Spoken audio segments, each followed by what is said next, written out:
मैं आपको पढ़ाऊंगा चुंबकीय फ्लक्स। चुंबकीय फ्लक्स क्या है?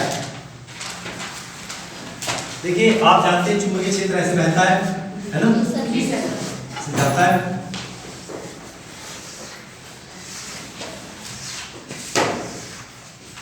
तो ये जो चुंबकीय क्षेत्र है ऐसे जा रहा है इस दिशा में, तो इसके लंबवत, क्षेत्र के लंबवत अगर मैं कोई तल अपना हाथ लगा, चुंबकीय क्षेत्र ऐसे आ रहा है, फिर तल हो गया, ठीक है, तो इसके आर पार जाएगा, ठीक है। तो चुंबकीय क्षेत्र के लंबवत स्थित किसी तल से होकर जाने वाला चुंबकीय क्षेत्र चुंबकीय फ्लक्स कहलाता है, ठीक है। बहुत सरल सी परिभाषा है, किसी एक समान चुंबकीय क्षेत्र में स्थित किसी तल के लंबवत होकर जाने वाली संपूर्ण बल रेखाओं की संख्या, जितनी बल रेखाएं इसके अंदर से गुजरेंगी, उन बल रेखाओं की संख्या को इस तल का चुंबकीय फ्लक्स कहेंगे, ठीक है। दोबारा सुन लीजिए, एक समान चुंबकीय क्षेत्र में स्थित किसी तल के लंबवत होकर जाने वाले संपूर्ण बल रेखाओं की संख्या को उस तल का चुंबकीय फ्लक्स कहते हैं, और चुंबकीय फ्लक्स को फाई से प्रदर्शित करते हैं। किससे प्रदर्शित करते हैं? फाई। इसे फाई कहते हैं बच्चों, चुंबकीय फ्लक्स फाई। अब हम इसको निकालेंगे कैसे? तो इसके लिए फार्मूला है, चुंबकीय फ्लक्स बराबर होता है चुंबकीय क्षेत्र की तीव्रता गुणा तल का क्षेत्रफल गुणा cos थीटा गुणा cos थीटा। cos, ये इसका सूत्र है चुंबकीय फ्लक्स का,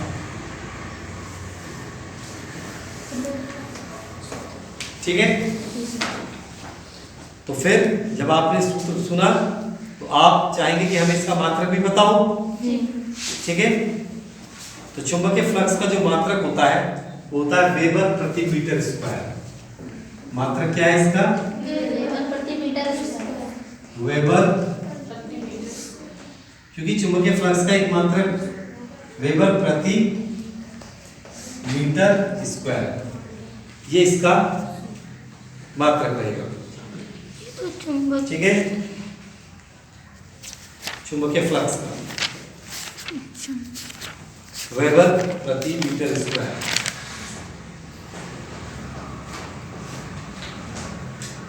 इसके बाद हमने पीछे की कक्षा में ये जाना था कि हम जो हमारा विद्युत है उससे हम चुंबक बना सकते हैं। जैसे धारावाही परिचालिका थी, है ना, वो चुंबक की भांति कार्य कर रही थी। तो वैज्ञानिकों के मन में आया कि क्या हम चुंबक से विद्युत बना सकते हैं? विद्युत से चुंबक तो बन गई, तो क्या चुंबक से विद्युत बन सकती है? जो चुंबक हम देखते हैं कि उससे बिजली बन सकती है। इसमें जो सबसे बड़ा नाम आता है जिस वैज्ञानिक का, वो है माइकल फैराडे। किसका नाम आता है? Michael Faraday. Michael Faraday. Michael Faraday ने बहुत सारे प्रयोग किए।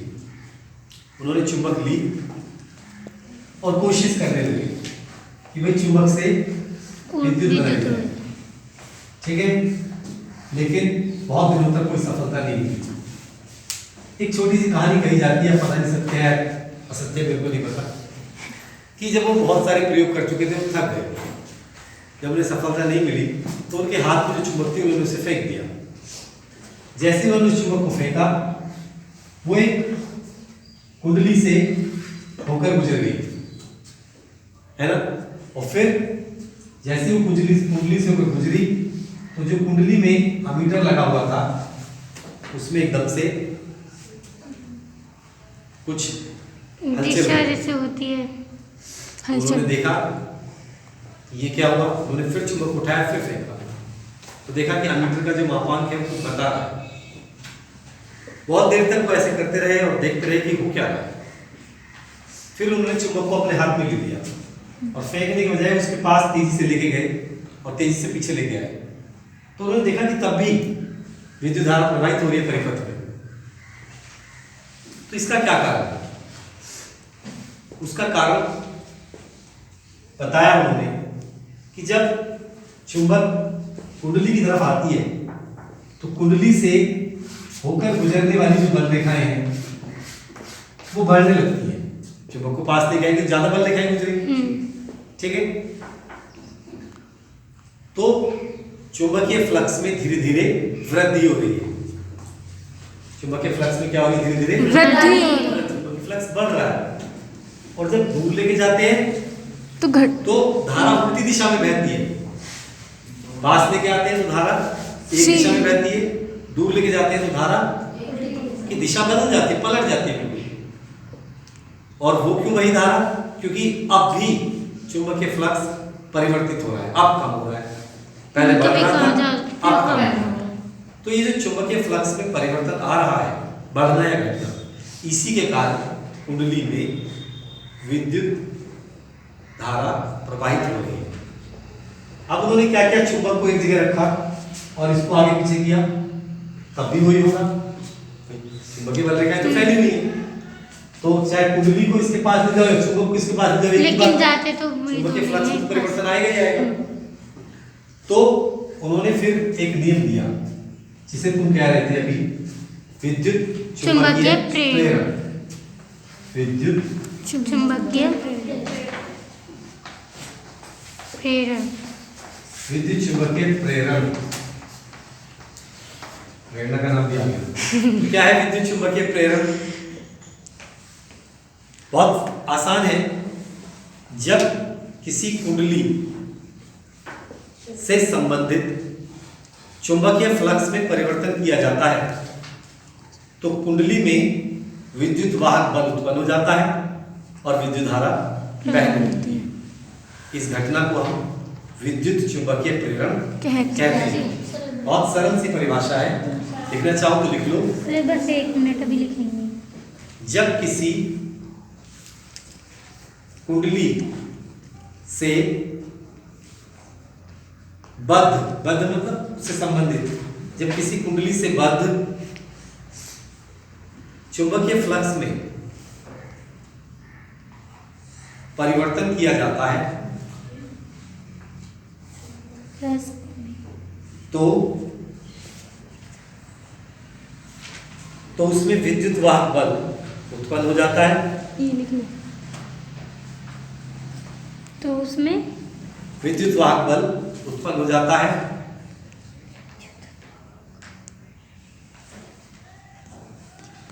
यदि कुंडली बंद है तो उसमें विद्युत धारा बहने लगती है। यदि कुंडली बंद है तो उसमें विद्युत धारा बहने लगती है। इस घटना को हम विद्युत चुंबकीय प्रेरण कहते हैं। इस घटना को हम विद्युत चुंबकीय प्रेरण कहते हैं। अब विद्युत चुंबकीय प्रेरण के नियम समझाते हैं हम। विद्युत चुंबकीय प्रेरण के 2 नियम हैं। क्या नियम है सुन लीजिए, किताब में लिखे हुए हैं, आप किताब से नोट करते हैं, इंपॉर्टेंट है। विद्युत चुंबकीय प्रेरण पूछा जाता है, उसके नियम पूछे जाते हैं। इंपॉर्टेंट बता रहा हूँ, जो चीज इंपॉर्टेंट है पेपर में मिलेगी, देखना आप। जो चीजें मैं इंपॉर्टेंट बता रहा हूँ ज्यादा अधिकांश पेपरों में से आपको मिलेगा, तो उन्हें अच्छे से याद करते रहिए। तो पहला नियम क्या है? यदि किसी चालक से गुजरने वाले चुंबकीय फ्लक्स की मात्रा में परिवर्तन होता है तो उस चालक में विद्युत वाहक बल उत्पन्न हो जाता है और इस प्रकार पैदा हुए विद्युत वाहक बल का अस्तित्व तब तक रहता है जब तक कि चुंबकीय फ्लक्स में परिवर्तन होता है। क्या कहा मैंने? ये तो लिखा हुआ था, आप समझ लीजिए। वो तो इस प्रथम नियम में ये कहा कि जो कुंडली है आपकी या जो परिपथ है आपका, कुछ भी है, उसमें विद्युत धारा तब तक बहेगी जब तक इससे संबंधित चुंबकीय फ्लक्स में परिवर्तन होता रहेगा।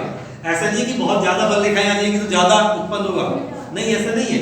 अगर परिवर्तन हो रहा है, घट रहा है या बढ़ रहा है चुंबकीय फ्लक्स, तभी तक विद्युत वाहक बल रहेगा और जैसे ही घटना बढ़ना बंद हो जाएगा तो विद्युत वाहक बल भी बंद हो जाएगा, विद्युत धारा नहीं बहेगी। बात समझ में? तो पहला नियम ये है कि किसी कुंडली से संबंधित चुंबकीय फ्लक्स में परिवर्तन जब तक होता रहेगा तब तक कुंडली में विद्युत वाहक बल भी उत्पन्न होता रहेगा। दूसरा नियम क्या है?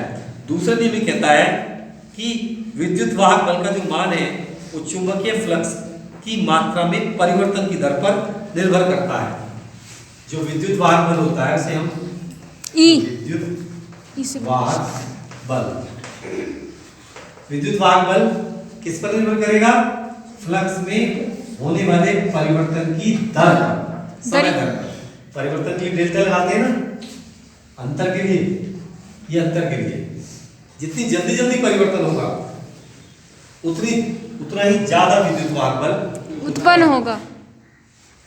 चुंबकीय फ्लक्स में जो परिवर्तन हो रहा है, जैसे ये चुंबक है, मैं इसको धीरे धीरे ला रहा हूं, ले जा रहा हूं, तो चुंबक विद्युत वाहक बल कम उत्पन्न होगा। और यही तेजी से करने लगूं मैं तो ज्यादा विद्युत वाहक बल और ऊंचा हो जाएगा, और तेजी से कर देंगे तो विद्युत वाहक बल और ऊंचा हो जाएगा, क्योंकि फ्लक्स में परिवर्तन की जो समय दर है वो बढ़ गई, जल्दी जल्दी परिवर्तित हो रहा है। तो जितना जल्दी जल्दी परिवर्तित होगा उतना ही विद्युत वाहक बल का मान बढ़ता जाएगा। इस विद्युत वाहक बल को हम प्रेरित विद्युत वाहक बल कहते हैं, और जो धारा उत्पन्न होती है उसे प्रेरित विद्युत धारा कहते हैं। समझ आई बात? जो इस प्रकार जो विद्युत वाहक बल उत्पन्न हो रहा है उसे प्रेरित विद्युत वाहक बल कहते हैं, और जो विद्युत धारा कहती है उसे प्रेरित विद्युत धारा। अच्छा, तो ये जो प्रेरित विद्युत धारा है ये किस दिशा में बहेगी? प्रेरित विद्युत धारा की दिशा,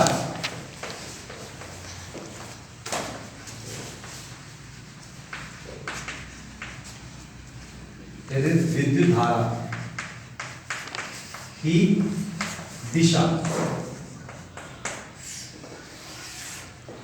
ये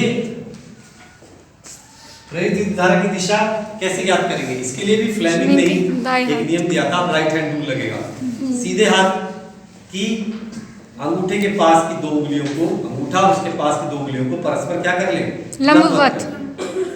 ठीक है, बात समझ में आ रही है? जी। तो प्रथम उंगली वही जो पहले थी चुंबकीय क्षेत्र की दिशा में, अंगूठा बल की दिशा में, अंगूठा किस दिशा में? चालक की गति, गति होगी ना, चालक की गति की दिशा में होगा अंगूठा। तो ये मध्यमा उंगली विद्युत धारा की दिशा को प्रदर्शित करेगी। ठीक है जी।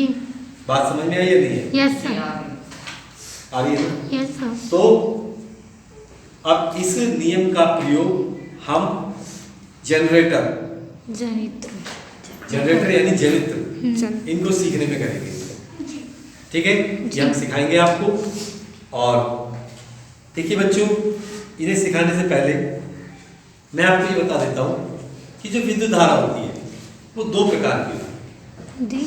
विद्युत धारा दो प्रकार की होती है। पहली तो होती है प्रत्यावर्ती धारा और एक दिष्ट धारा, दूसरी होती है दिष्ट धारा। इन दोनों में अंतर भी हम समझेंगे। क्या? देखो बच्चों, आप लोग शादी विवाह में जाते हैं और वहां जनरेटर होता है ना? जब जनरेटर स्टार्ट किया जाता है तो आपने देखा होगा बल्ब थोड़ा सा वाइब्रेशन सा लगता है कि धीरे धीरे जो है वो बंद हो रहे हैं और जल रहे हैं, बंद जल रहे हैं ना, पहले बंद फिर ऐसे समझ में आता है। लेकिन आफ्टर सम टाइम वो फिर हमें दिखाई ऐसा नहीं, बिल्कुल फुल जल रहा है। ऐसा क्यों होता है? इसका भी मतलब समझिए पहले कि ऐसा क्यों हुआ कि पहले वो बंद होता और जलता हुआ दिखाई दे रहा था, लेकिन आफ्टर सम टाइम वो नहीं दिखाई देता। इसका भी एक कारण है। इसका कारण ये है कि जब जनरेटर से कम आवृत्ति की धारा निकल रही थी तो वो आवृत्तियां हम पहचान पा रहे थे, हमारी आंखें उनमें अंतर कर पा रही थी। अब जैसे पंखा है, पंखे को जो आप चलाते हैं तो शुरू में धीरे धीरे चलता है और इसकी पंखुड़ियों को हम अच्छे से देख पाते हैं, लेकिन कुछ समय बाद तो सिर्फ हमें एक छाया सी प्रतीत होती है, क्योंकि हमारी आंखें अब पंखुड़ियों के अंतर को नहीं देख पाती, हमारी आंखों की क्षमता इतनी नहीं है। तो जब जनरेटर शुरू में चलता है तो कम आवृत्ति की धारा आती है, और जब जनरेटर अच्छी तरह चल जाता है तो ज्यादा आवृत्ति की धारा, आवृत्ति का मान, धारा की जो आवृत्ति है वो बहुत ज्यादा बढ़ जाती है, और फिर हम उसके अंतर पैदा नहीं कर पाते, तो हमें जलता हुआ ही दिखाई देता है। ठीक है जी। लेकिन वो बंद भी हो रहा है और जल भी रहा है, तभी भी वो ऐसा काम कर रहा है। घरों में जो आती है, कहते हैं कि 50 साइकिल की धारा आती है, 50 प्रति सेकंड, ये समझ लीजिए 1 सेकंड में बल्ब 50 बार बंद होगा और 50 बार जलेगा। तो 1 सेकंड में पलक झपकते हो जाता है 1 सेकंड, जी। लेकिन बल्ब 50 बार जलता है, 50 बार बुझता है। ये घरों में जो बिजली आती है, तो इसलिए वो हमें जलता हुआ ही प्रतीत होता है। 1 सेकंड। ऐसा क्यों होता है? देखिए, जो प्रत्यावर्ती धारा है इसका अर्थ समझिए क्या है। इस धारा का अर्थ समझिए। इस धारा का अर्थ ये है कि पहले तो ये धारा बढ़ती है, इस धारा का मान बढ़ता है, फिर इस धारा का मान घटता है, और शून्य हो जाता है। फिर ये धारा विपरीत दिशा में बढ़ती है, फिर बल्ब तेज होगा दूसरी दिशा में, फिर धारा का मान घटेगा और फिर शून्य हो जाएगा। ये होती है एक साइकिल, एक चक्र। एक चक्र में धारा 2 बार अधिकतम होगी और 2 बार कम, जीरो होगी, शून्य। प्रत्यावर्ती धारा का मूड कुछ इस तरीके का है। समझ में आई आपको बात? अब मैं इसे ग्राफ के द्वारा भी प्रदर्शित करूंगा, तो कुछ इस तरह करूंगा। यहाँ पर शून्य है, तो शून्य से स्टार्ट होगी और अधिकतम होगी, फिर घटेगी, घट के फिर जीरो होगी, जीरो वाली लाइन, फिर बढ़ेगी। ये एक दिशा है तो ये दूसरी दिशा में, अब धारा विपरीत दिशा में बहेगी, फिर बढ़ेगी, फिर अधिकतम हो जाएगी और फिर शून्य, उसके बाद फिर शून्य। ये इसका ग्राफ द्वारा निरूपण है, ठीक है जी। दिशा बदलेगी। जैसे ये वायर है, पहले धारा इस दिशा में जाएगी, फिर वापस उस दिशा में ऐसे चलेगी धारा, पहले इधर फिर। लेकिन तार में धारा चाहे ऐसे बहा लो ऐसे बहा लो, बल्ब तो जलेगा ही जलेगा, है ना।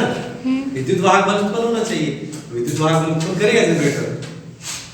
तो ये धारा जो है इस प्रकार बहती है, सीधी भी जाएगी, आगे भी जाएगी, फिर वापस आएगी, और दोनों ही स्थितियों में आपका जो यंत्र है वो काम करेगा। दिष्ट धारा का कैसा मूड है, कैसा ये होती है, इसके बारे में समझिए। दिष्ट धारा जो होती है वो एक ही दिशा में बहती है। सबसे पहले जान लीजिए आप, दिष्ट धारा एक ही दिशा, हमारे घर में ये आती है बच्चों, प्रत्यावर्ती धारा।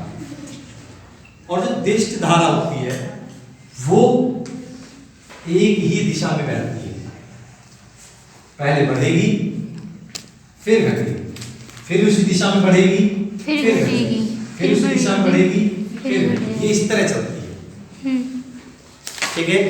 ये विपरीत दिशा में नहीं जाती, तार में सिर्फ एक ही दिशा में जाती है, वापस नहीं फ्लो होगा करंट, ठीक है।